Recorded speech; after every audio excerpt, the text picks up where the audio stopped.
Welcome to the AFR Saints channel, where we provide you daily content on your favorite team, the New Orleans Saints. Do us a favor and hit that subscribe button. Be sure to leave your comments below and smash that like button. Who dat? Saints did have mandatory minicamp the next 3 days. Ross Jackson, LouisianaSports.net, and Locked On Saints was there. Joins us here to tell us what we missed. How are you, dude? Hey, man, doing great. Thanks for having me on. Our pleasure. Thanks for jumping aboard. Okay, what do we miss? Yeah, so, first day of mandatory minicamps out here. I wouldn't say that there were a ton of fireworks for the day because it was the young quarterbacks' kind of first foray into situational work. So there's a lot of down and distance.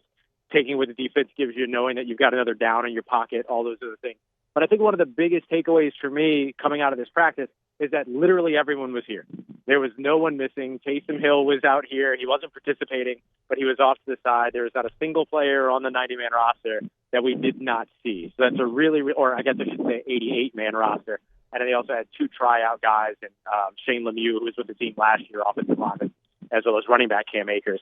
And so a full 90-man contingent out here for the New Orleans Saints. So while there's guys like Terry McLaurin and Trey Hendrickson and contract disputes going on elsewhere, the Saints seem to be kind of operating pretty cleanly here in Metairie to kick off minicamp. I know Kellen Moore talked about it after practice, but any observations or updates on Taysom Hill?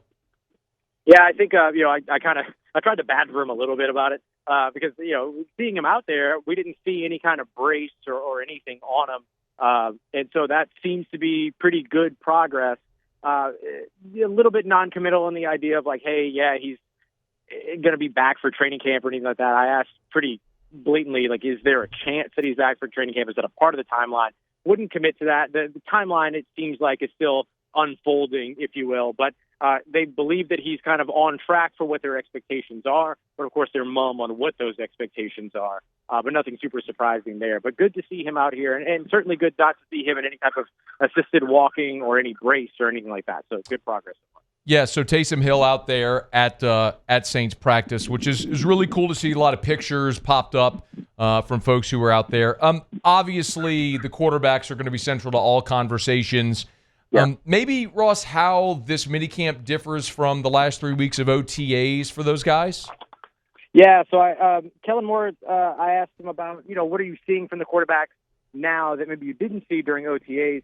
And one of the things that he highlighted was that during OTAs, those 9 days are really about kind of installation, right? So a lot of installing concepts, things like that. This time around, as they got started with mandatory minicamp, it was introducing some of that situational stuff. Are they making wise decisions on a 2nd and 7 where there's still a 3rd down to live to fight? So it was one of the reasons why we didn't see a lot of big plays downfield. We saw a couple. Great pass from Tyler Shuck to Rashid Shaheed on an out-breaking route. Big pass down the sideline from Spencer Rattler to X-Valaday, the running back. And so we saw a couple of those. But outside of that, it was a lot of checkdowns or middle of the field kind of intermediate work. And so I think the big thing that we ended up seeing from them was just operating with a little bit more kind of game intentionality. I got another down over here. Or if it's 3rd and 3, no need to uncork one downfield if I can get 4 or 5. We saw a lot of that last year in that New Orleans Saints offense. And so I think those are the things that were kind of highlighted for me in terms of the work that they did. Spencer Rattler, by my count, finished the day 10 of 15. He had one fewer throw than Tyler Shuck because in one of the plays, good coverage downfield, he pulled and then ran. He did have an interception during the day. Great play by Jonas Sanker, the rookie safety out of Virginia. And then Tyler Shuck, I have him at 11 out of 16 with one kind of big play under his belt, no interceptions. Justin Reed, couple of big plays during his time when they were operating with the first team. So we saw a little bit of shared work between them. Those numbers might be, a little bit shaky because it's hard to tell sometimes when these are complete or incomplete when we're outside, but that's kind of about where they were there. Ross Jackson's with us. Cam Jordan came out with a weird hairdo, and Tyrann Mathieu cut his hair. So yeah. What was maybe more surprising, Tyrann or Cam? Shockingly, Tyrann. Tyrann was, I think a big part of the reason why is that it made him a little bit harder to find on the field. He wasn't limited for injury or anything like that, but he did a lot of like standing and watching for the younger guys and things like that. Maybe a little bit of a ramp up with him not participating during OTAs and stuff, but it made him a little bit harder to pick out. But he has gone back to kind of the short haircut, brought back to the classic number 7 LSU Honey Badger days. Let's go. And so that was a little bit more startling because of what it reminded me of seeing him. Whereas Cam, like, we expect something different from Cam every year, and we certainly got an interesting look from him this season. Yeah, it's like he get like gold dreads. White. Yeah, white. Yeah, right. Yeah, kind of silver white kind of look and everything like that. I don't know. It's very interesting, but really good. I mean, he was excited. I mean, he's out here. He's loving him. He said he was thinking about cutting him off after he did the media day, but he kept them for today. So we'll see if there's any change on the way forward. Last thing for you, Cam Akers, a veteran tryout today. Any observations watching him? Yeah, I think he's one of those guys that, as a veteran, his footwork kind of stands out as being a little bit more polished than maybe some of the younger guys. We saw him catch a couple of passes out of the backfield as well, so showing a little bit of the versatility. Tough to kind of evaluate the run game when they're not doing team drills, which is really interesting. Still no full team drills from the Saints. They're still doing kind of 9-on-7s or 7-on-7s.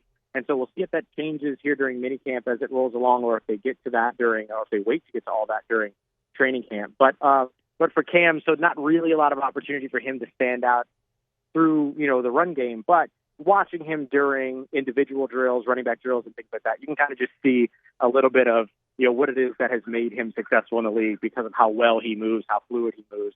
Alvin Kamara is, different in terms of when you see him moving, but Cam Akers was a little bit ahead of maybe some of the younger guys. Ross Jackson, Locked on Saints, and of course, LouisianaSports.net. Before you go, maybe anything else we missed or anything of note to keep an eye on the next 2 days? Yeah, I think one of the big things I'm going to be looking for over the course of the next 2 days is how maybe the defense starts to close the gap a little bit. Today was a little bit more of a stronger defensive day, but how much of that was because of the game situation and the quarterbacks just taking what they were given, right? During OTAs, those 3 practices, we saw quarterbacks attacking all over the field and completing a ton of passes. And so what we saw today was that the defense standing up and making them move on, or was that a little bit more of just because of the situational work, the quarterback's operating a little bit more conservatively? So it's going to be interesting to watch over the next couple of days, especially if they continue to do these 7-on-7s and 9-on-7s, which are very much geared towards the offense. Can the defense find a way to close the gap a little bit? Ross Jackson, read him at LouisianaSports.net. Listen or watch Locked on Saints. Thanks, man. Thank you, bud. Take care, Tuesday. Talk to you soon. Hey, thanks so much for watching. Please leave your comments. I love to interact. And be sure to hit the red subscribe button below.